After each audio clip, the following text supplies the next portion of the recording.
What's up, guys? So I got another video on this truck. I was going to do a video on my other truck, but I decided I'm going to go ahead and tinker with this one. So I'm removing the turbo and the intake and just all that stuff. And I got my wheels pulled, so I'm going to go ahead and show you a couple things that I found. Here we go.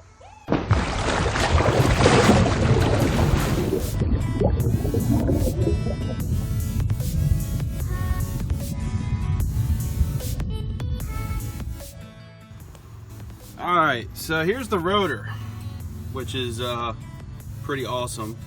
But anyway, that's not what I found. Right here.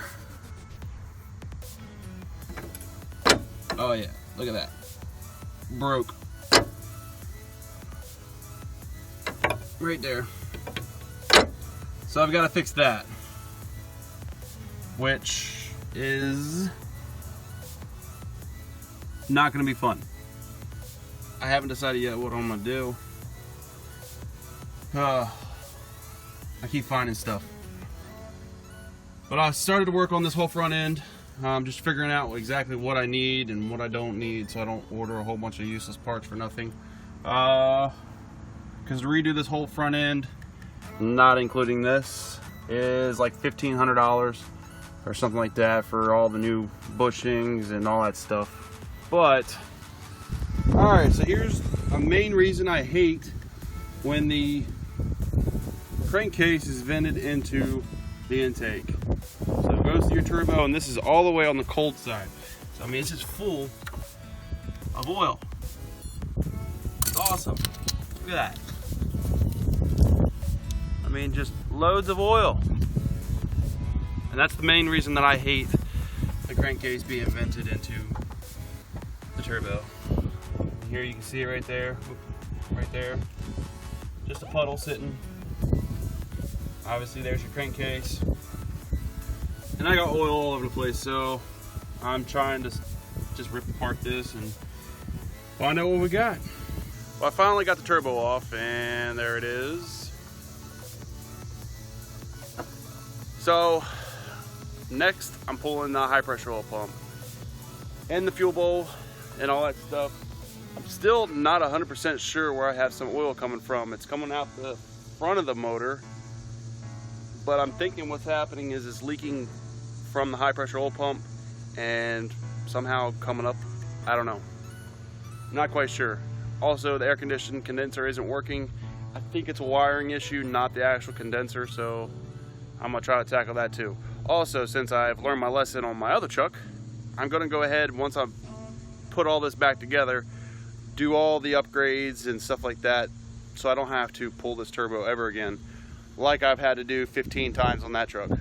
And in the next video, or maybe a couple videos when I actually start putting this back together, when I show you guys, I'll tell you step by step every piece that I'm going to be putting on, so I don't ever have to take this turbo off again, because some of it's pretty cheap. I mean, $50 here, I mean, it adds up quick, but I don't want to have to do this again. So that's just me.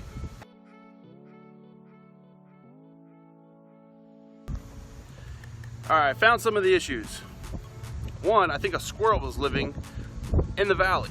I found dozens and dozens and dozens of acorns. I don't know how else an acorn would get in there. I don't know. Maybe a mouse. I don't know. But anyway, there was like a nest of acorns packed under the high pressure oil pump. So once I get all this off, I'm sure I'm gonna have a mess. Yeah, those are acorns. Look at that. There are a whole bunch of them. Yeah.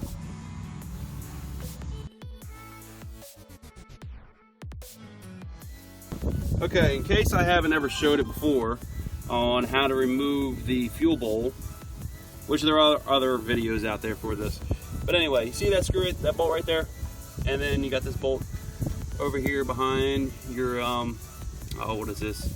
The exhaust, whatever, I can't remember what that thing's called. That bolt right there. So let's get at it. We gotta remove these sensors and all this stuff. Get out of it our way. Alright, so I have the fuel bowl removed. There's the lines. If you're looking at it, so those are 9/16. and then you have a 5/8 that's going to be up on top, and then you have a 3/4, which is right here. So this is your 3/4. This one is 5/8. To remove all that stuff. So next is going to be the high pressure oil pump. Now they do make a fancy tool. It's not really fancy, but it's a little wedge so you can get in here and pop these loose. I have lost mine, so I think I'm going to order another one. I do have a thing that I made, but you got to be careful because you can mess these up. And like in these little gaskets, these are all, they were gone. This side was actually leaking. This side was gone. If I can get that out. It's kind of like wedged in there, but it was all deteriorated. And if you ever do pull your turbo and you see all that soot right there, that means that is leaking.